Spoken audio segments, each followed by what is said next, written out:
저희 집사람이 초등학교 교사입니다. 공무원 연금 받거든요. 전략적으로 결혼했습니다. 근데 지금 공무원 연금 제도가 좀 안 좋아져가지고 전략을 수정해야 되나 지금 고민 중이에요. S&P 나스닥을 하는 것이 20년 후에 수익률이 훨씬 높습니다. 제가 보기엔 거의 99.9%의 확률로. 근데 제가 답을 말씀드릴 게 뭐냐면 20년 후까지 S&P 나스닥 배당 ETF를 갖고 있을 사람은 없어요. 주식이 올랐나 이래가지고 어떻게 투자 관리를 해요? 그러니까 뭐냐면 이 방송 안 봐야 돼. 여의도나 국회 앞에 가가지고 데모를 해야지 지금. 데모라고 하는 게 이상하다. 시위, 뭐 집회. 집회. 당신 놓으니까 당신들이 소리를 내야지. 그렇죠. 싱글파이어 이영광입니다. 드디어 이분을 모셨습니다. 100세 시대의 연금족들을 위한 특급 도우미 연금 박사님을 모셨습니다. 환영합니다. 감사합니다. 저는 뭐 유튜브 채널 현재 구독자 한 29만 명, 우리나라에서 연금에 대한 종합적인 정보를 드리고 있는 연금 박사 채널을 운영하고 있는 이영주라고 합니다. 연금 박사님 실력이야 뭐 우리 구독자분들이 다 아실 텐데 혹시 말뿐이 아니냐 하는 분이 또 계실 수가 있거든요. 연금 포트폴리오 좀 공개를 좀 해주세요. 저는 일단 뭐 대한민국 국민이기 때문에 국민연금 23년 넘게 가입해 오고 있고요. 저희 집사람이 초등학교 교사입니다. 아이고 예. 공무원 연금 받거든요. 전략적으로 결혼했습니다. 다 계획이에요. 그냥 뭐 청년들 지금 보시면 결혼을 아무 하거나 하는 경우가 있는데, 그렇죠. 연금 내가 중요하다 그러면 연금을 어떻게 받을 수 있으니까 계획을 세우고 결혼을 해야죠. 맞습니다. 근데 지금 공무원 연금 제도가 좀 안 좋아져가지고 전략을 수정해야 되나 지금 고민 중이에요. 사모님 들으시면 깜짝 놀라세요. 집사람 다 알고 있습니다.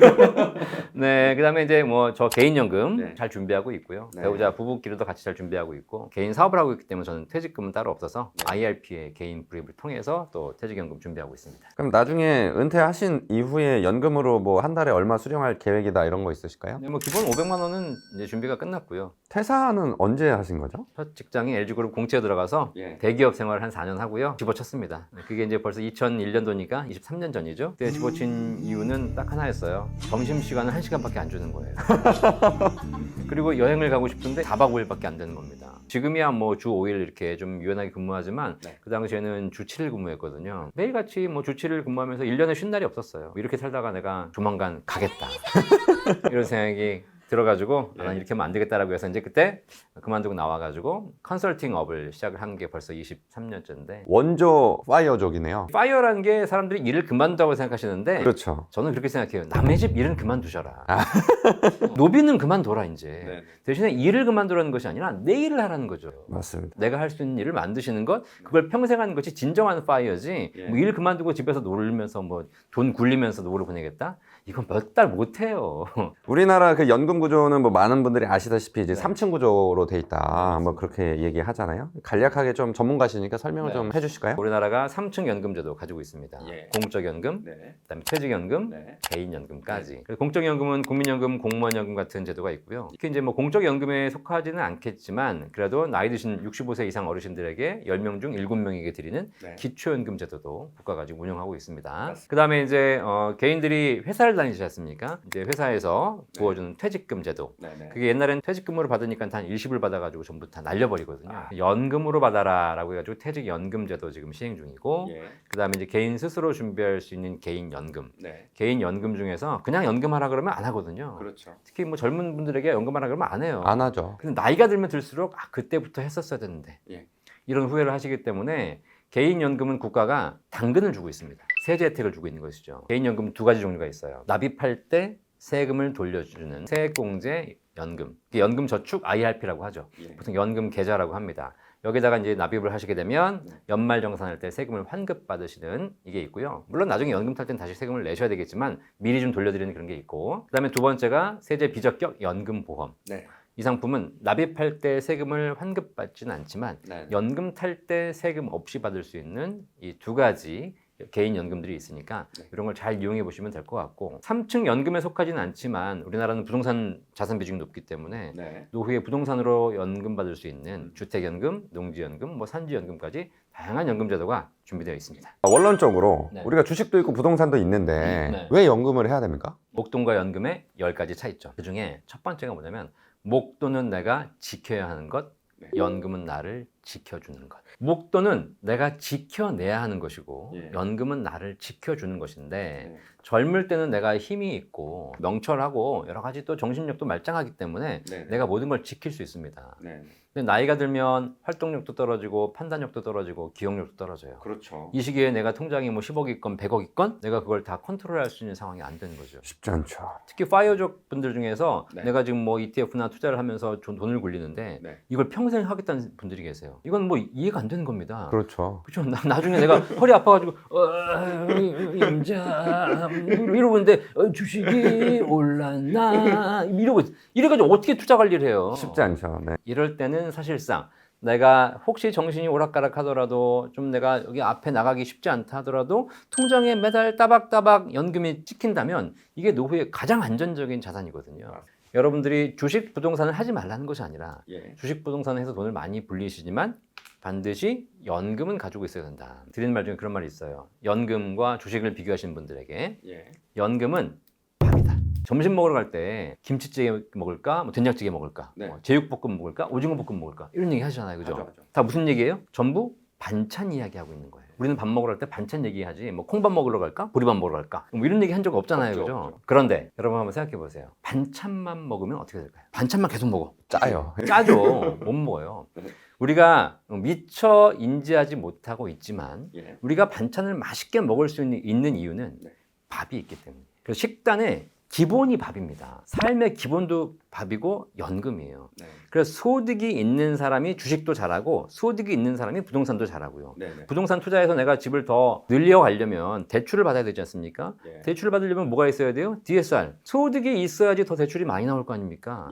결국은 소득이 있기 때문에 집도 더 크게 살 수 있는 것이고 소득이 있기 때문에 투자도 잘할 수 있는 거예요. 근데 젊을 때는 소득이 있어요. 나이 들면 그 소득이 사라져. 나이 들어서 주식 부동산을 더 잘하기 위해서 있어야 될 기본적인 소득을 만들어주는 시스템이 연금인데 우리는 이거를 지금 당장 내가 주식 부동산에 올인하느라고 연금에 대한 거를 우리가 사실 좀 등한시하고 있는 거죠. 그래서 지금부터 미리 좀 지혜롭게 깨달아서 준비하시는 게 필요하다라고 제가 말씀드리겠습니다. 결국에는 연금 개혁 늦게 받고 덜 받는 거 아니냐 그런 목소리가 나오는데 지금 현재 논의 중에 연금 개혁 어떻게 보고 평가하고 계시나요? 지금 연금 개혁안이 나와 있는 것이 보험료율을 현행 9%인데 이걸 12, 15, 18%까지 올리자. 자, 그러면 18%까지 올릴지 모르겠지만 이게 15% 올리는 것이 지금 이제 가장 유력한 안으로 돼 있거든요.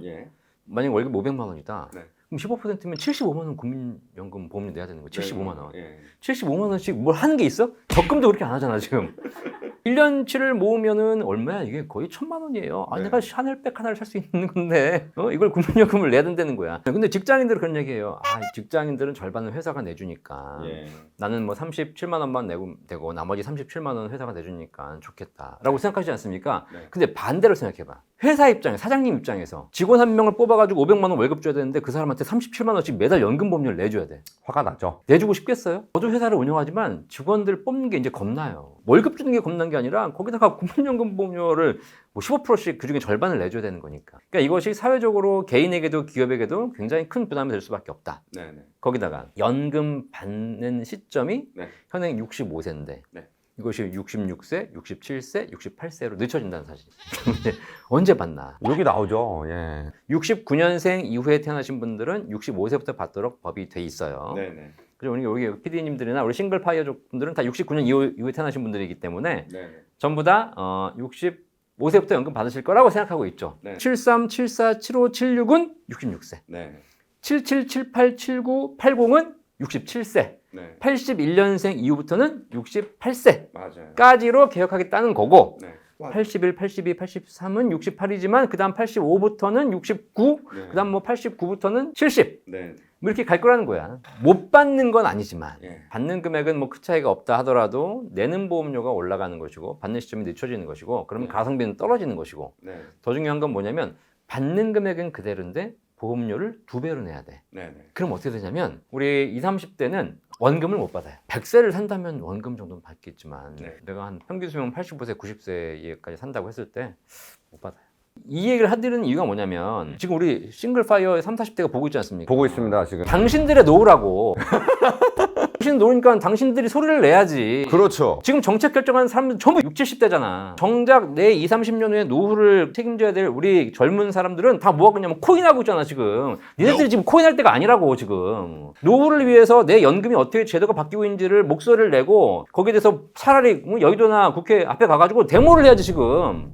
데모라고 하니까 이상하다. 시위, 뭐 집회. 집회 예. 이런 거에서 우리의 연금도 확보하게 해주십시오. 네. 연금을 합리적으로 조절해 주십시오. 예. 우리가 더 내는 건 더 내겠지만 네. 대신에 그 비용을 사회가 공동으로 부담할 수 있게 해줘야지. 맞습니다. 사실 지금 받는 사람들 입장에서도 많이 받고 있기 때문에 이거를 다시 사회에 환원할 수 있는 이런 대책을 마련해 주는 걸 같이 가야 연금제도가 개혁이 되는 것이지. 그래서 젊은 분들이 조금 더 목소리를 내셔가지고 세대 간의 갈등이 벌어지지 않을 수 있는 좀 그 갈등을 줄일 수 있는 연금제도 개혁이 필요하다.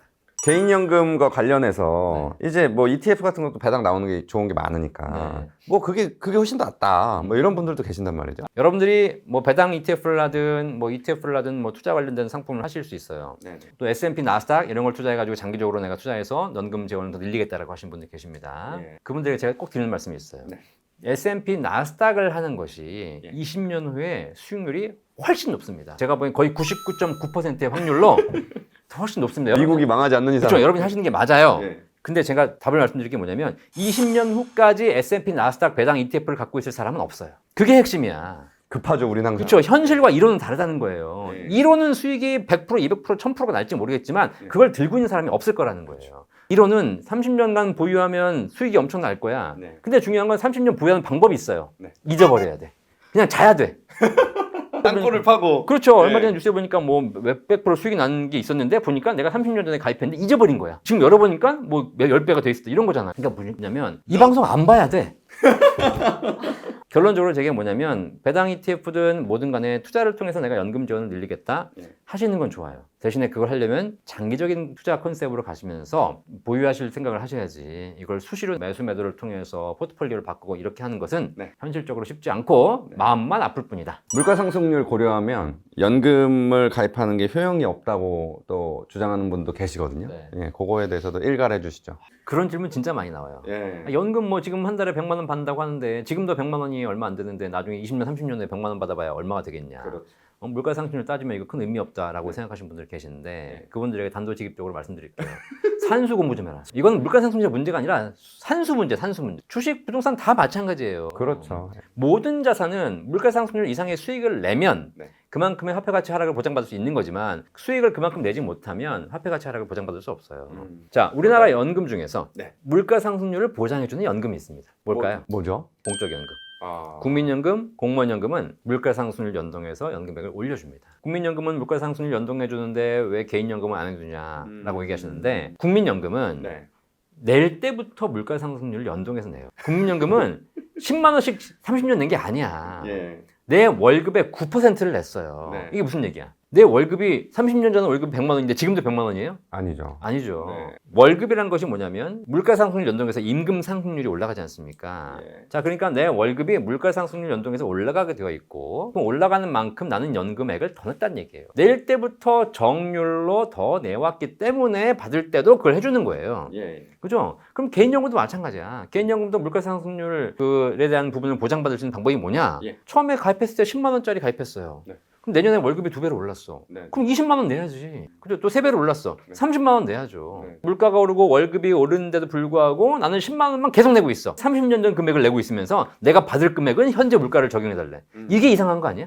이게 도둑놈이지 사실. 여러분들이 연금을 내시면서 물가가 올라가는 만큼 급여가 올라가는 만큼 정률로 더 내신다면 예. 여러분의 연금은 확실히 화폐 가치 하락을 보장받을 수 있을 거다.